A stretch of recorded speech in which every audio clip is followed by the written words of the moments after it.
Good afternoon. Congresswoman Jackie Spear, Congresswoman Lynn Woolsey, Asia Foundation trustees, excellencies, members of the Diplomatic Corps, distinguished guests. We're deeply honored to welcome this afternoon Dao Aung San Suu Kyi to San Francisco and to the Asia Foundation. To all of us here and to millions of people around the world, our guest today has truly been an inspiration. She's inspired us with her personal sacrifice, her incredible courage, and her unwavering commitment to the values of human rights, freedom, and democracy. By now, Dao Aung San Suu Kyi's personal and political journey is familiar to us all. For over 2 decades, she endured harassment, separation from her family, house arrest in her struggle for a free and democratic Burma. With the recent political reforms and democratic opening in Burma, Dao Aung San Suu Kyi has been transformed from a democracy icon to a parliamentary leader. This past April, Burma held parliamentary by-elections in which she and members of the National League for Democracy won 43 of 45 vacant seats. Today, Dao Aung San Suu Kyi joins us as the leader of the largest opposition party in the Burmese parliament, and also as chair of the Parliamentary Committee, I love this title, on the Rule of Law and Tranquility. She has worked effectively with President Thein Sein in a spirit of cooperation and compromise to advance democratic reform and improve the lives of the people of Burma. This past summer, for the first time in decades, Dao Aung San Suu Kyi left Burma to visit Thailand and to embark on a European tour where she was finally able to accept the Nobel Peace Prize awarded to her in absentia in 1991. Last week, I was fortunate to be in Washington when she received the Congressional Gold Medal and began her historic 18-day visit to the United States, her first visit in almost 40 years. In the past 2 weeks, she has received so many richly deserved awards and honors that her trip must feel like the fitting conclusion to a long and arduous journey. But as she herself has recognized, Burma's journey is just beginning. Aung San Suu Kyi and her reform-minded colleagues in government have a long road ahead to achieve national reconciliation, democracy, and development in Burma. We at the Asia Foundation are committed to assisting Dao Suu Kyi and the people of Burma as they continue on the path of reform. We have a long history of working with Asian leaders to build and strengthen democratic institutions, promote economic development, and advance the rule of law. Indeed, the Asia Foundation was active in Burma from 1954 to 1962 and has reactivated our Books in Asia program there since 2007, shipping more than 80,000 books to Burma in the last 5 years. During the past year, our staff has made several visits to lay the groundwork for an expanded program in Burma, and next month I will be in Naypyidaw to present a special collection of books and reference materials to the Parliamentary Library. We're looking forward to reestablishing a country office in Burma next year with the goal of providing concrete assistance to Burma's reform and development efforts. Burma's democratic transformation has been peaceful, rapid, and encouraging. We know that these developments will result in greater political participation and economic opportunity for Burma's people, and even more positive changes to come. People across the globe and in Burma have high hopes for their country's future. Dao Aung San Suu Kyi, you can be assured of our steadfast support as you continue to lead your country on the path to democracy and reconciliation. Let me conclude by saying how moved we are by your vision of Burma's future as a free, democratic, and open nation.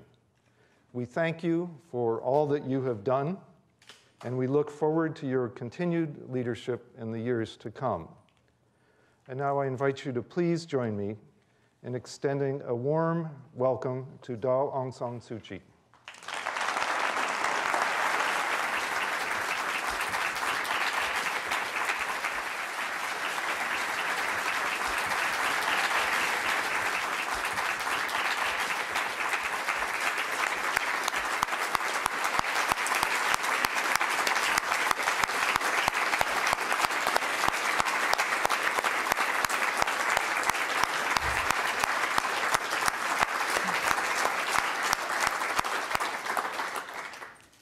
Thank you. Thank you for a very warm welcome, for giving me the opportunity to talk about some of the challenges which face Burma. Everybody has been speaking about how quickly change has come to Burma, and I would like to say that it is important that we make haste sensibly, not haste slowly, because everybody wants speed these days, but haste sensibly, that we should get both speed and sequencing right. This is what I consider one of the most difficult challenges at this time. Everybody wants to help Burma, but I think help has to be coordinated. It has to be thought through so that it comes in the right way and to the right places. It's not enough to help a country which is emerging from dictatorship into democracy. It has to be helped in such a way that the foundations of a democratic society would be strengthened. This, of course, means empowering the people. I have been touched, but also worried by the numbers of people who want to rush into Burma to help. One economist has referred to the gold rush of investors, and he has warned against welcoming such a gold rush without considering the possible negative effects which might well come. We want investors to be responsible. We want friendly investors, friendly meaning to say democracy friendly and human rights friendly. I've noticed that all those who are about to invest in Burma all claim that they're democracy friendly and human rights friendly. And they all emphasize that aspect of their investments, which would promote democratic values.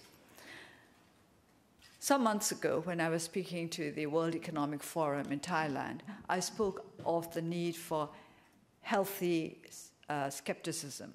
This did not go down well with my government. The official newspapers translated as the good health of negativity and attacked me for not supporting the reform process. Well, I will stick to my guns. I'm not one of the military, so I may stick to my guns and say that there is a need for healthy skepticism. Because reform, in order to succeed, must be carried out in the right way. From the very beginning, the how matters as much as the what and the how much. How are we going to go about helping the people of Burma? And I think it is not a bad idea for friends to look at us with a critical eye. Are we making the kind of progress that can be sustained? Are we making the kind of progress that will enable our people to carry on the task of building a democratic society? Because ultimately, it is the people of my country who must decide what they want and how they are going to obtain it, and what kind of democracy they want for themselves. Because democracy differs from country to country. I'm not in favor of the phrase that was used by the military regime, which was replaced by a civilian one 2 years ago. I never liked the phrase disciplined democracy. This was what the military regime said we should head towards, disciplined democracy. I consider that phrase a way of indicating that democracy will be given to the extent that the then military regime considered necessary for the country. Democracy has its own disciplines, and these disciplines must come from the people themselves. These must be disciplines imposed by the people on themselves in the knowledge that they, as citizens of a democratic nation have responsibilities as well as rights. It is not for external organizations or external forces to impose discipline on people who genuinely wish to live in a democratic society. So, I'll repeat myself, a little bit of healthy skepticism is quite in order, in my opinion. We must be very critical of the way in which the reforms are being implemented. It is easy enough to say that we want reform. It is easy enough to say that we need economic, political, and social reforms. But we must also consider whether these reforms, in fact, actually empower the people or simply strengthen central government rule. The president himself has spoke about the need for decentralization, but words have to be backed up by deeds. We have noticed that all the reform measures have been approved by the central government. At the local level, things have changed very little. Our people at the local level do not feel much freer now than they did 2 years ago. This will indicate to you what I mean by saying that reform must be the kind of reforms that are felt by the people. If the people do not feel that their lives have been changed by the reform measures, then I do not think we can say that these reforms are satisfactory. Economic reforms. At the moment, Burma is inviting investors. As I said earlier, we would like the right kind of investment, the kind of investments that will create jobs and also provide our young people with on-the-job training. For 5 decades, our education system has been grossly neglected. Because of that, our young people are ill-prepared to take on the jobs that might come to us with new investment. So when investment is made to create jobs, we have to have young people and older people, but I talk especially about younger people because there is such high youth unemployment. We must have young people who are qualified to take on these jobs.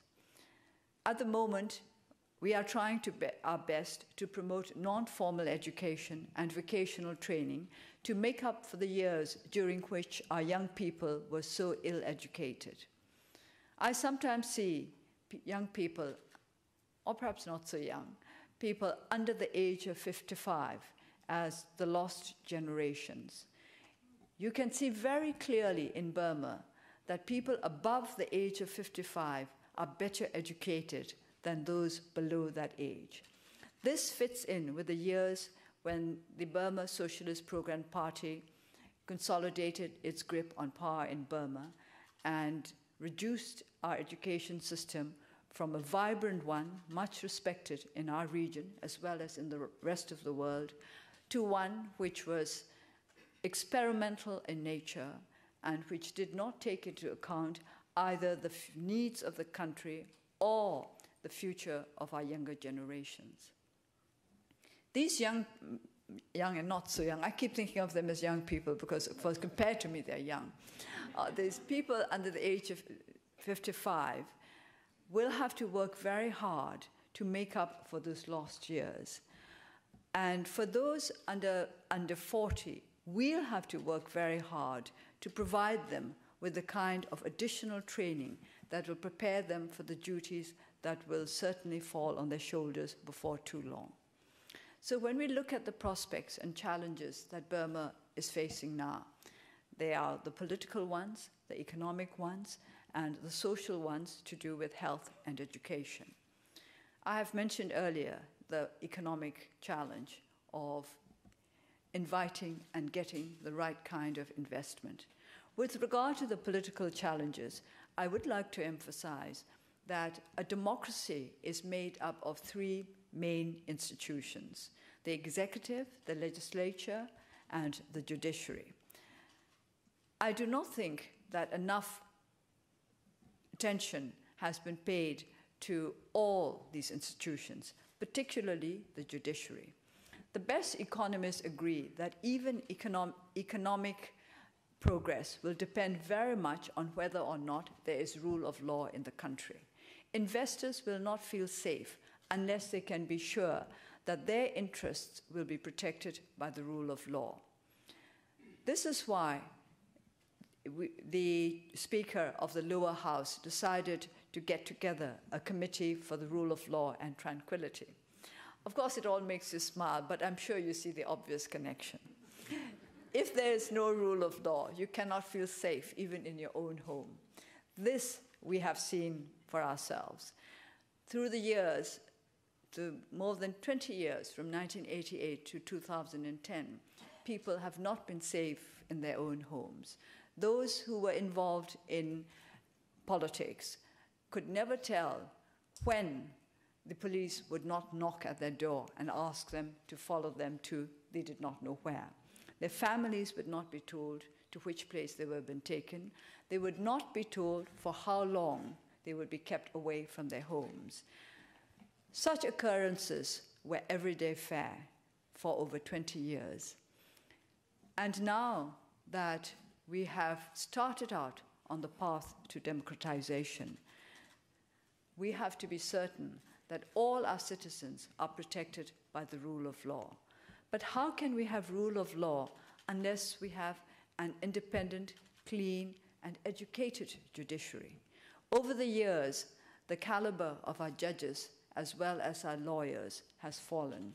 Over the years, our courts have ceased to be independent and just.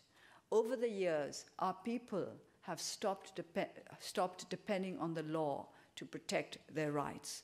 In fact, over the years, many of our people have ceased to know what their rights really are.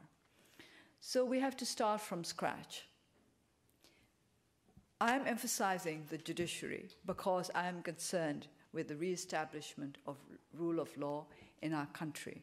But very closely linked to the work of the judiciary is the legislature, because it's the legislature which makes and amends laws. And rule of law, of course, has to do with substance as well as procedure. The substance will be decided by the legislature, and the procedure by the various departments concerned, such as the police, the Attorney General's office, the Defense Ministry, and the Information Ministry. Because rule of law, to be established, must be made known to the people. Our people must understand what we mean by the rule of law, and our people must understand what part they have to play in upholding the rule of law. Since 1995, my party, the National League for Democracy, started forming small legal aid committees. To begin with, these committees were to defend political activists who were taken to court and imprisoned for activities which the government considered hostile to them. As the years progressed, our legal aid committee has helped ordinary citizens as well, trying to help them to defend their rights. But before helping them to defend their rights, we had to teach them what their rights were. At present, we have a number of these legal aid committees all over the country, linked together by what we call our legal aid network, which started towards the end of 2011. This kind of legal aid given to citizens in order to educate them with regard to their rights is an essential part of the re-establishment of rule of law in our country. Once we can say that progress is equally good on all three fronts, the executive, the legislature, and the judiciary, then we can say that our process of democratization is going well. I would not use the word irreversible. I do not think that you can ever say that any process is irreversible. I have to remind our friends that when Burma was taken over by the military regime, we were a practicing democracy. And so were many countries in which military coups took place, and then democratic governments would be replaced by military dictatorships. So we can never say any process is irreversible, But we can work to reach a point when it would be difficult and even painful to reverse the process. This means that the process must be beneficial to all concerned, all the forces in the country who will decide what shape our society is going to take politically as well as socially. So this is the challenge, a unified approach to the democratization process, a unified approach between the executive, the legislature, and as yet almost non-existent judiciary, and the armed forces.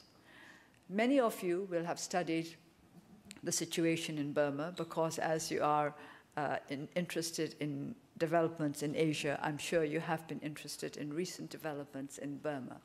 And if you have studied the Constitution of 2008, you will notice that the military is given undue influence over all powers of governance, in the sense that they are in a position to take over all powers of governance anytime that they think it is necessary. With this clause and other clauses in the Constitution, which provide for an overwhelming military influence over our political and governmental systems, we cannot say that we are well on the road to democracy. But changes in the Constitution will have to be brought about through the willing consent of the military, because we want change to come about in a non-violent, peaceful way. So the executive, the legislature, and the military must work together to ensure that our democratic institutions gather strength from day to day. We are all impatient because we have waited 50 years for change to come. 1962 was the year when the army coup of the year when democratic government was replaced by a military regime. So now we are 2012. 50 years is half a century. Half a century is a long time to wait. Many of our people have not been able to wait. Some of those who were most worthy of seeing democracy will never see it come to our country. So it is now up to all of us who remain to make sure that the transition comes as peacefully and as quickly as desirable. I'm not saying as possible, but as desirable, because I do not believe that we can get to where we want to get to if we simply put the emphasis on speed and not on other considerations as well. As during this visit to the United States, I have found an enormous fund of goodwill here for our country. So many people have been asking me what they can do to help. I am grateful for this goodwill, and I would like you to help, but I would like you to help with caution, with intelligence, and with the awareness that help given in the wrong way can lead to negative results, which will lead again in its turn to the kind of end that you had never expected. So please help us, but in the right way. Please help us, but thoughtfully. Please help us, but with proper sequencing as well as with the right speed. I'm sure, now that's 15 minutes, so I must stop. I'm sure that many of you will have questions to ask about particular aspects of the change process in Burma. So I think I can stop now and say thank you very much for listening so patiently, and thank you very much for the interest that you're taking in my country. Thank you.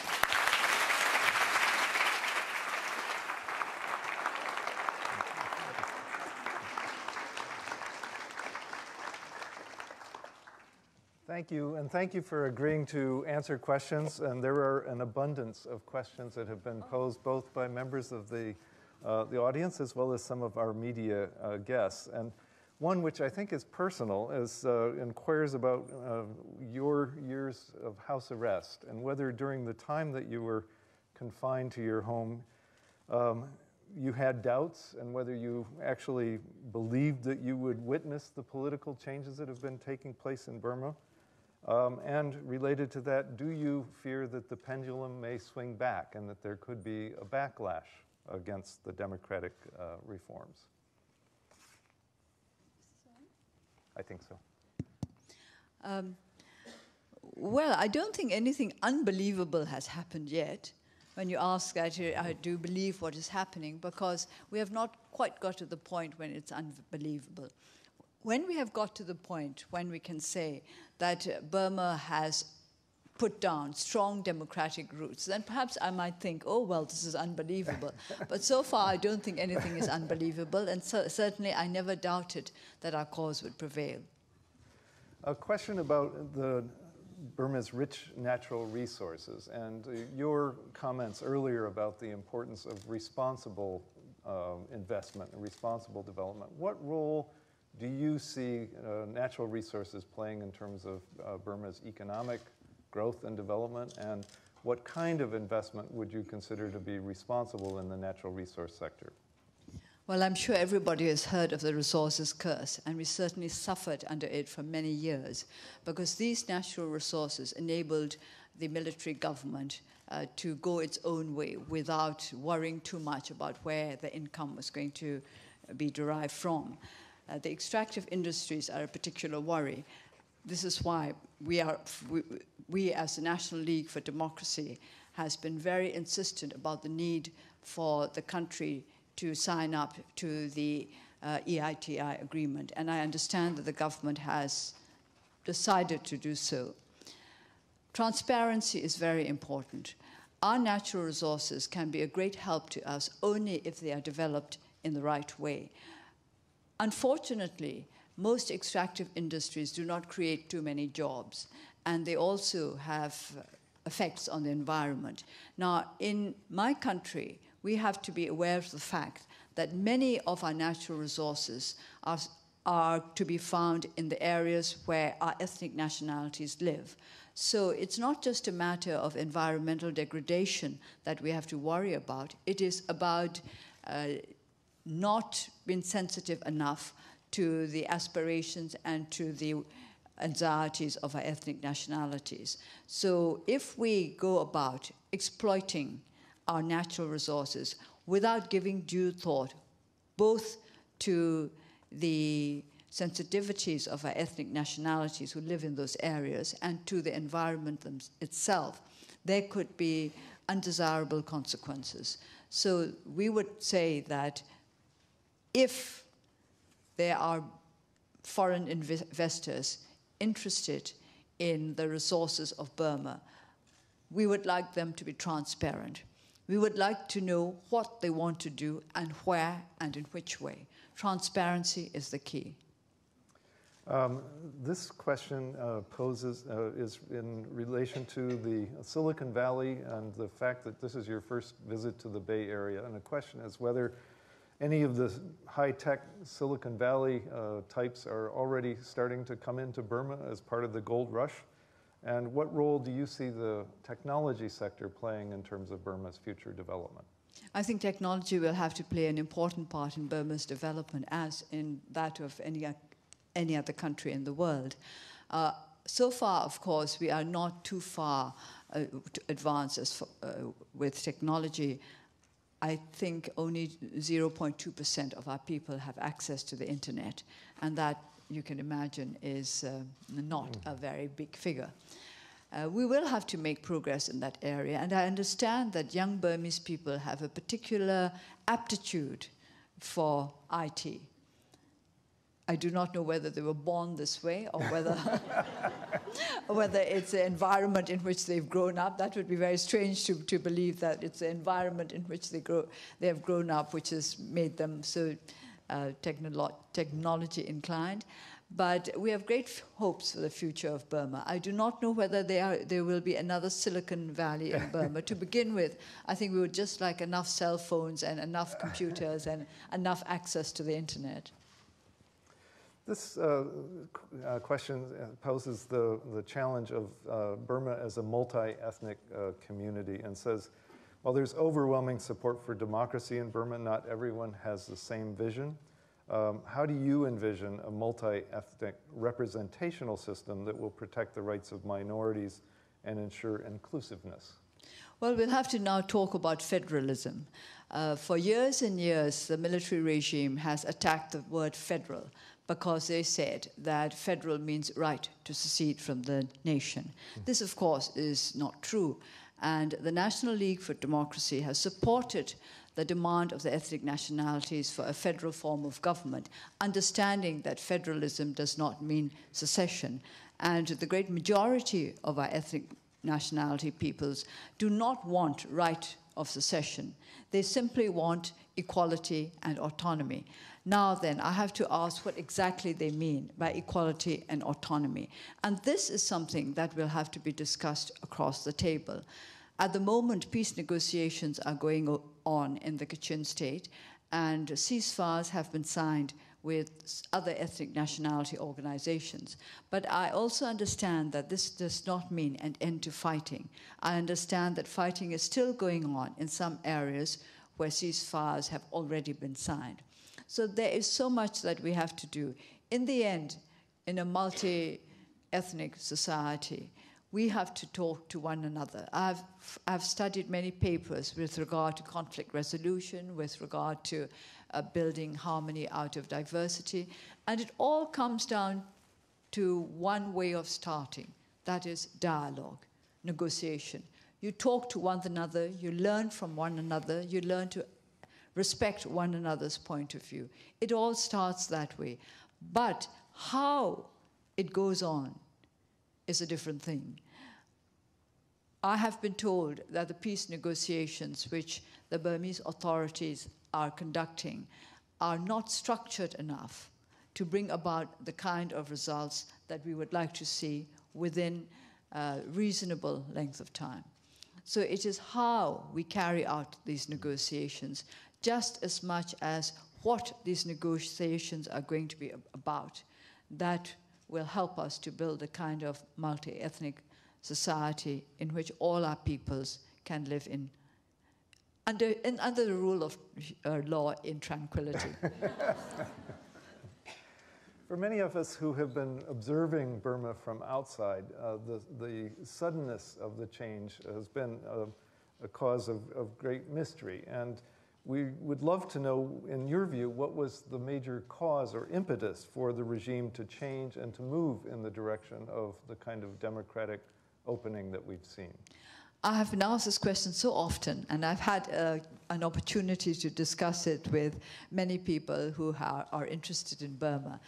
And thinking about it, I think it was not as sudden as might appear on the surface. After due discussion, I've come to the conclusion that we have to go back to 2003, when this so-called 7-step road map was first proposed by the then military regime. And this 7-step road map did include the democratization process at the end, after the elections.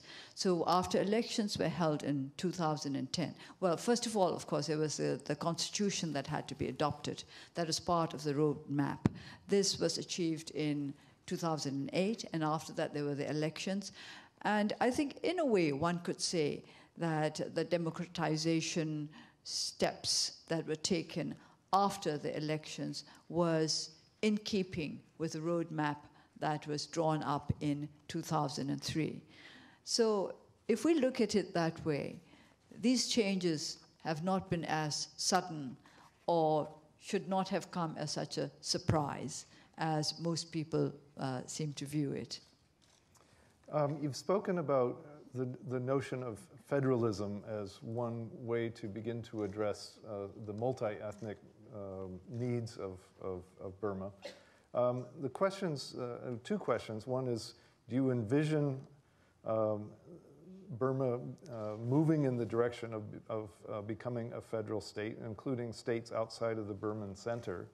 And secondly, how do you see the local government entities growing and evolving in ways that enable local authorities to be responsive to the needs of their citizens? Well, let me take you the other way around, starting with the local authorities first.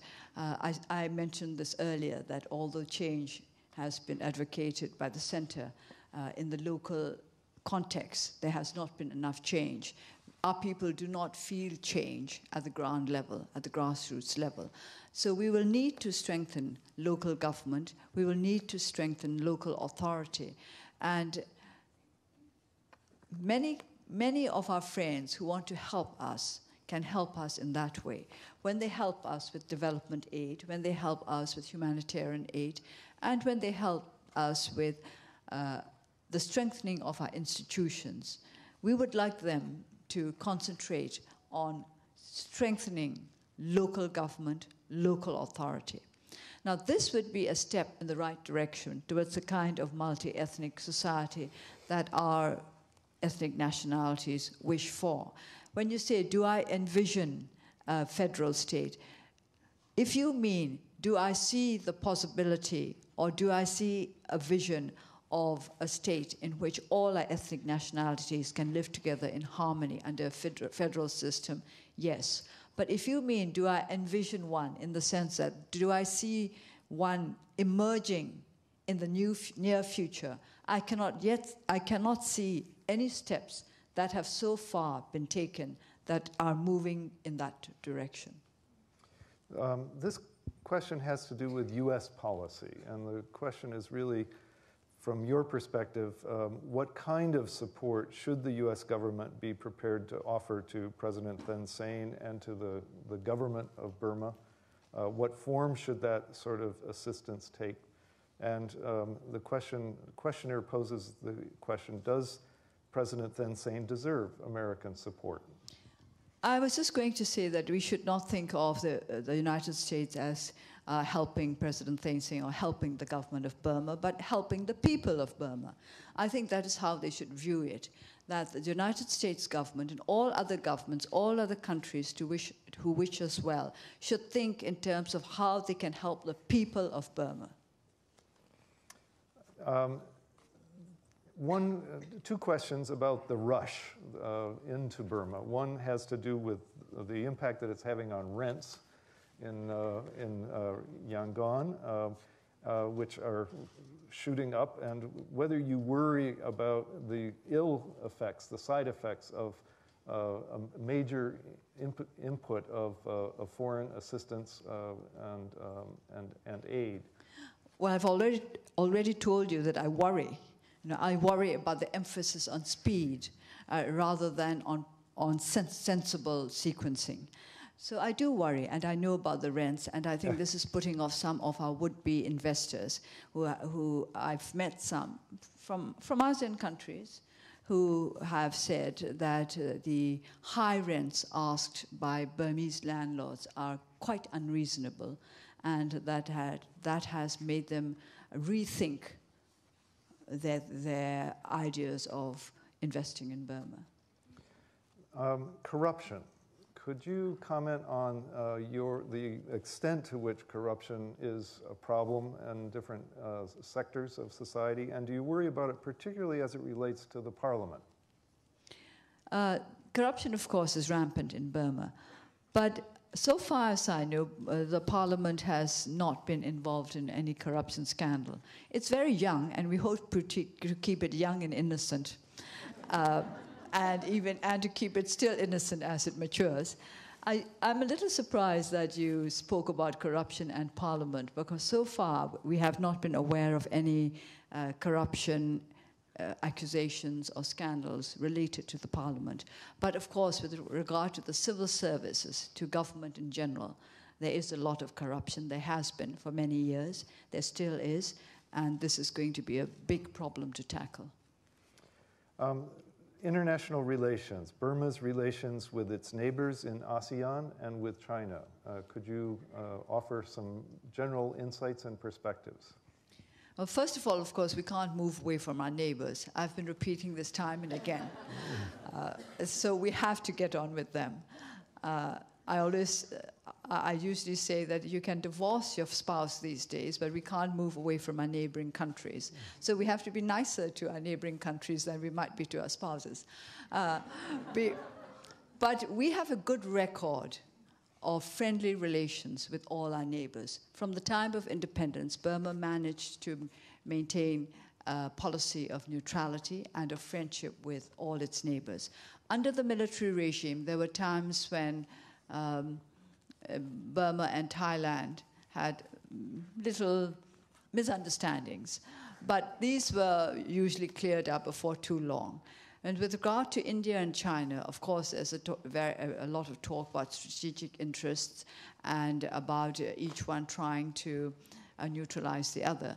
But in the days when we had a parliamentary democracy, the Burmese government had good, friendly relations with both India and China, and with the United States too.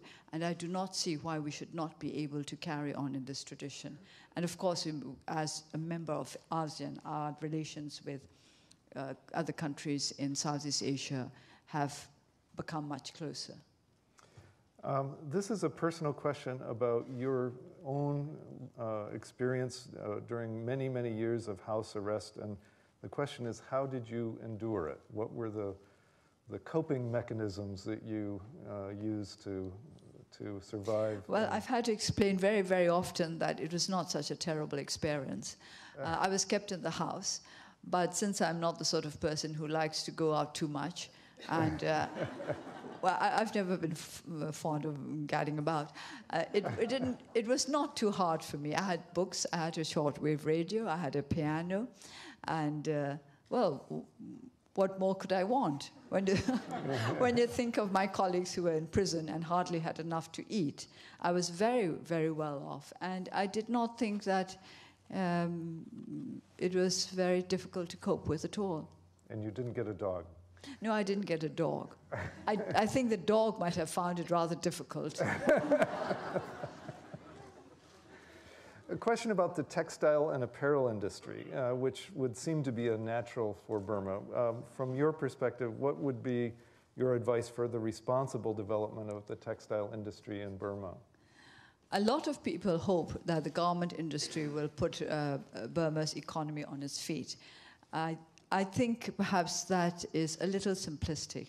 In a way, I think this is harking back to 20th century development methods, because garment factories were very much the 20th century way of making the economy pick up. And when you think of China, and then later of Bangladesh, Vietnam, etc. But now I wonder how much we can hope to achieve through garment industries. But it is still a popular notion.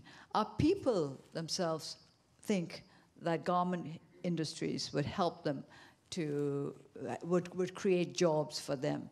And then in the villages, I can see that in my township, a lot of the women want to be part of the garment industry. It's not that they want to go to work in a factory, but they want sewing machines, and they want to be able to produce garments in their homes, on their sewing machines, and arrange for it all to be collected in a factory or in a business from which it can be distributed or even sent abroad.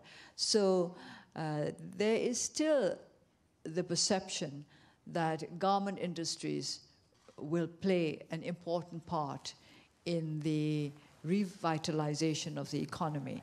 I'm not sure that I subscribe to the view. I think there will be garment factories. I think there will be garment factories set up by foreign investors. But I think we've got to think in a new and different way as well. A question about the role of the military. You spoke about the need for careful, steady change, and with the political, executive, the legislative branch, and the military being engaged. What, in your view, is the best way for the military to engage in that process? And speaking realistically, how do you think it actually will engage in a process of moving further down the road toward democratization? There is, of course, a military bloc in the legislature. I think many of you will know that 25% of the seats in all the assemblies, the national ones as well as the regional ones, are occupied by nominated members of the military. So the engagement of the military practically will begin within the legislature. And while many people consider the 25% in the military, of military in the National Assembly as one of the worst signs of an undemocratic democracy, I am not really too much against it, because it does give us the opportunity to engage with the military and for the military to see how the civilian part of the legislature works. It all comes down to what I said earlier. You talk to one another, you negotiate. Two questions related to human rights. One related to the Human Rights Commission in Burma. What steps do you see as being necessary in order to strengthen the role of an independent Human Rights Commission? And secondly, do you advocate a formal program of reconciliation similar to the one that took place in South Africa to publicly document and expose the crimes of the regime with the purpose of creating a setting in which Burma can move forward? The Human Rights Commission was appointed by the president, I think, about almost 2 years back. I think they are not properly funded, and also because the commission is made up of a large number of retired civil servants. I do not think that they are as proactive as we might wish it to be. I'm not aware that the Human Rights Commission has taken any steps that will radically change the human rights situation in Burma. The second question was? About Truth and Reconciliation. The Truth and Reconciliation. I've noticed that most of the calls for truth and reconciliation in Burma come from outside the country rather than from inside. There have been people who have spoken about the need for truth and reconciliation within the country, but not as many are, but those internal voices are not as many as the external ones. And I think it is in the end for the people of Burma to decide how they wish to come to terms with the past. This questioner is interested in your commenting on your own political plans and future, and specifically, could you envision yourself as a candidate to become a future president of the country? I didn't get the first part. My own? Your own political plans and aims in the... I think you have to think of me as part of a political party. I'm always surprised when people say, I think I must take you up on this, that I was, I had, what did you say at the beginning, transformed myself from a democracy icon to a member of the legislature or something like that. But Parliamentary leader. Parliamentary leader. I keep reminding people that I was a politician before I became a so-called democracy icon. I started out as a politician. I started out as a founding member of a political party. So if that's not a politician, I don't know what is. And as to whether or not I aspire to the leadership of the country, if you are going to be leading a party, you have to aspire to the leadership of the nation, because that means that your party will have won. And every party wants to win.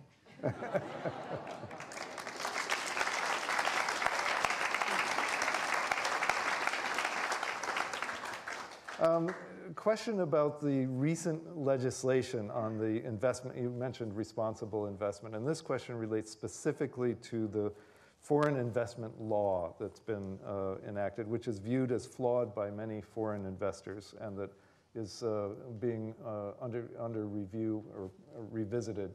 What's your sense of the strengths and weaknesses of that legislation and the future for new legislation on foreign investment? There are a number of elements in the FDI law with which we, the NLD, are not in agreement. But of course, I think you heard earlier that there are 44 of us in 651 strong legislature. So I think you will understand that we cannot always make the amendments that we wish to make to draft laws. But My main concern with regard to that law is that it gives too much power to the Commission for Foreign Investment. And there are other parts of this law which I think should be changed, amended, to make investment more attractive to good investors. But as you say, there are flaws. Yes, there are flaws. But it does not mean that these flaws cannot be corrected. Because one of the pleasant surprises of entering the legislature a couple of months ago was to discover that the legislature is a more democratic institution than I had thought it would be. And although we are a minority, we are given a voice, and we are treated very fairly, and we can talk with other members of the legislature, we can discuss issues with them, we are listened to with sincerity and with respect. So we in the NLD would feel quite free to suggest to other members of the legislature that changes need to be made. And I don't think our words will fall on deaf ears. This question has to do with the Occupy movement in the United States. And the question is whether, as someone who has given so much of your own life to fight for democracy, what are your thoughts about the US Occupy movement and the demonstrations associated with ending property violence by some of the protesters? So I'm not sure if you have been following closely the Occupy Wall Street movement or various no, not offsprings? closely, but I know about it. It's always a problem, isn't it, balancing democratic rights with democratic responsibilities. Where does one end and where does one begin? What should you do as a responsible citizen to safeguard the rights of citizens? And what should you not do not to infringe on the rights of other citizens? This will always be an ongoing problem. Such issues will keep coming up. What I would like to say is that if in Burma these were the only issues that we had to think about, we'd be very well off.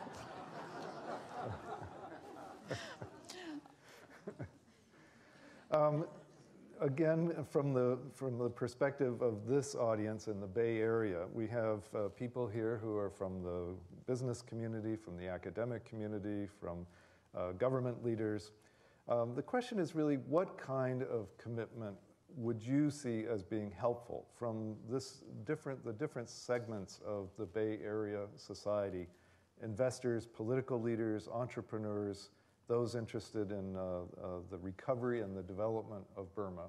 What particular forms of help would be most useful?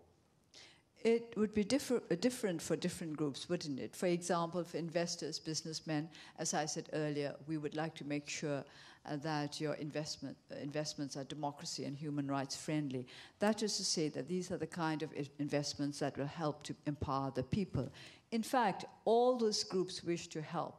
Their help should be geared towards empowering the people and decreasing their dependency on the government.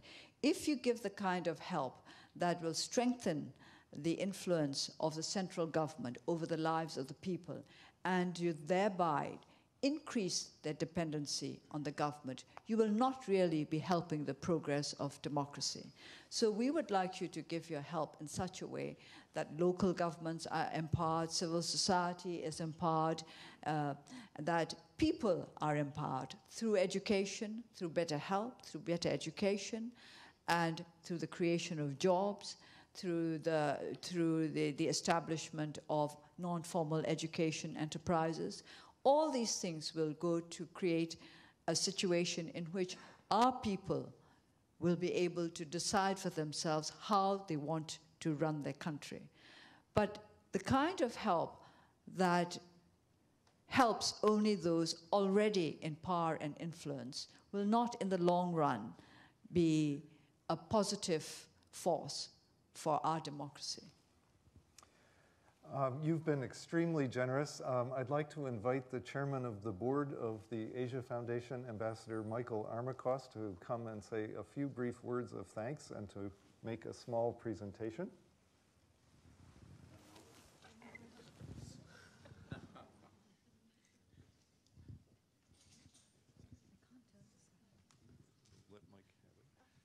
it. Thank you very much.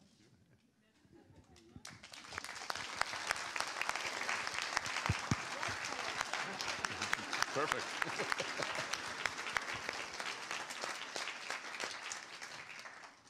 Aung Suu Kyi,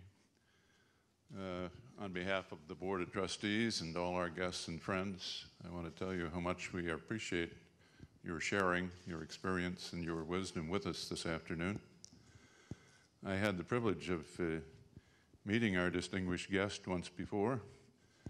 It was 15 years ago, and you were under house arrest.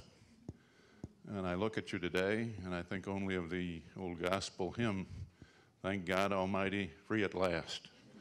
We have watched the leadership you've provided in propelling your country under changing circumstances toward the things we believe in: good governance, the rule of law, the empowerment of women, the advancement of human rights. I take to heart the cautionary notes that you've offered about the appropriate pace of change. And we've worked in Asia for more than 50 years. We're proud to have been in Burma from 1958, 1962. We're grateful that Dave Steinberg, who's sitting over here, was working in our office when we were expelled. And he's still here, providing guidance to us as we prepare to reestablish a presence in your country. From our standpoint, since we believe in good governance and the rule of law, we wish to do whatever we can to support you and your colleagues in fulfilling your national aspirations at a pace that seems proper to you and comfortable to your country, men and women. So we thank you for giving us your time this afternoon. We think of San Francisco as the gateway to the Asia-Pacific region, so we hope you'll visit us often, and we plan to see that you see the Asia Foundation in your country. Thank you very much for coming.